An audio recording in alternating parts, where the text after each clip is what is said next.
সেই রূহের জগতে সমস্ত রূহগুলো একখানে করার পর আল্লাহ পাক জিজ্ঞেস করছিল আলাস্তু বিরব্বিকুম, আমি কি তোমাদের রব? তখন সমস্ত রূহগুলো জবাব দেওয়া হলো ক্বালু বালা, জি আল্লাহ আপনি আমাদের রব। বলেন না সুবহানাল্লাহ। একটু জিকির করি লা ইলাহা ইল্লাল্লাহ, লা ইলাহা লা ইলাহা ইল্লাল্লাহ, জোরে জোরে লা ইলাহা লা ইলাহা ইল্লাল্লাহ, লা ইলাহা। আমার ভাইরা, আমার বন্ধুগণ, এইবার গভীর মনোযোগ দিয়ে আলোচনাটা বোঝার চেষ্টা করবেন। আল্লাহ পাক রূহের জগতে সমস্ত রূহগুলো একখানে করার পর আল্লাহ জিজ্ঞেস করলেন আলাস্তু বিরব্বিকুম, আমি কি তোমাদের রব? সমস্ত রূহগুলো তখন জবাব দিল ক্বালু বালা, জি আল্লাহ আপনি আমাদের রব। আল্লাহ ডাক দিয়া বলেন দুনিয়ার মানুষ শোনো, ও দুনিয়ার মানুষ তোমরা গবেষণা করো, চিন্তা করো, ওই রূহের জগৎ থেকে আমি আল্লাহ পাক তোমাদের মায়ের গর্ভের ভেতরে কিভাবে নিয়ে আসলাম, কেমনে সৃষ্টি করলাম।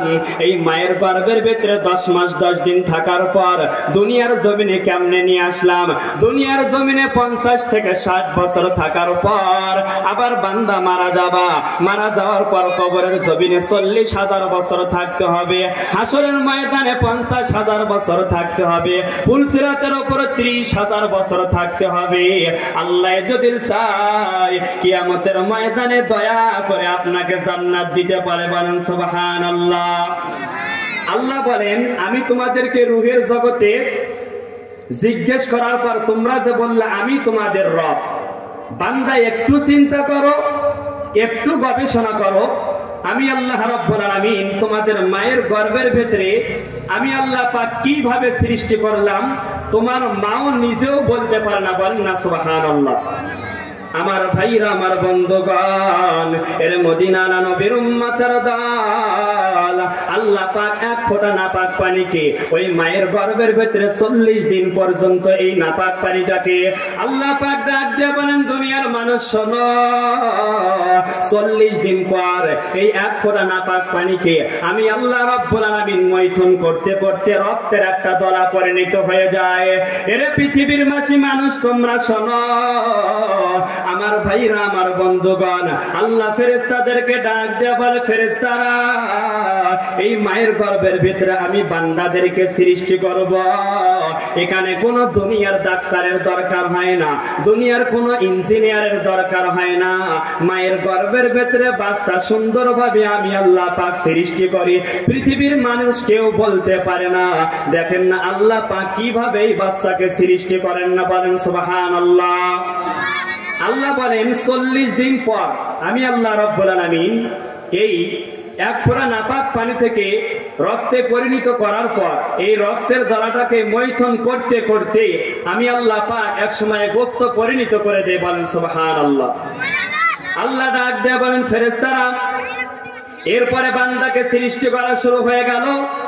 আল্লাহ বলেন দুনিয়ার মানুষ তোমরা শোনো, এরপরে আমি আল্লাহ রাব্বুল আলামিন যখন গোশতে পরিণত করলাম আমি আল্লাহ পাক ফেরেশতাকে ডাক দিয়ে বললাম ও ফেরেশতারা ওই বান্দার 2টা হাত দিয়ে দাও, 2টা পা দিয়ে দাও, 2টা চক্ষু দিয়ে দাও, এরপরে সুন্দরভাবে চেহারাটা বানাও। আল্লাহ বলেন দুনিয়ার মানুষ এরপরে যখন হাত দিয়ে দিলাম, পা বানাইলাম, 2টা চক্ষু দিলাম, রূহের জগৎ থেকে রূহটাকে ধরে আনার পর যখন শরীরের ভিতরে ঢুকে দিলাম, আমার ভাইরা, আমার বন্ধুগণ, আপনার আমার মা, এর পর্দার অন্তরালের মা, তোমরাও ভালোভাবে শোনো। দুনিয়ার জমিনে একটা সন্তান কিভাবে আসে রে বাবা? আল্লাহ ডাক দেয়া বলেন এই মায়ের গর্ভের ভেতরে আমি আল্লাহ রাব্বুল আলামিন রূহ দেওয়ার পর বাচ্চাটা যখন হাত নাড়ে, পা নাড়ে, মার শরীরটা ভারী হয়ে যায়, মার মাথা ব্যথা করে, মা আর সইতে পারে না। মা স্বামীকে ডাক দেয়া বলে স্বামী আমার কেন যেন শরীরটা আমার ব্যথা করে, মাথা আমার ব্যথা করে, আর আমি সইতে পারি না। স্বামীর পরিবারের ভেতরে যখন আনন্দ নেমে আসলো, স্বামী মনে মনে ভাবতে লাগলো আমাদের পরিবারের ভেতরে নতুন অতিথি আসবে, নতুন মানুষ আসবে, বলেন না সুবহানাল্লাহ। এরপরে যখন 6 থেকে 7 মাস হয়ে গেল, বাচ্চারা যখন হাত পা নাড়াচাড়া করে, রাত্রিবেলায় সবাই ঘুমাইছে, বাবাও ঘুমাইছে, মাও ঘুমাইছে। আমার ভাইরা, আমার বন্ধুগণ, ও পর্দার অন্তরালের মা বোনেরা, ভালোভাবে কথাটা শুনে যান রে মা। এরপরে গভীর রাত্রিতে, রাত্রি 3টা বাজে, সবাই ঘুমাইছে, স্বামীও ঘুমাইছে।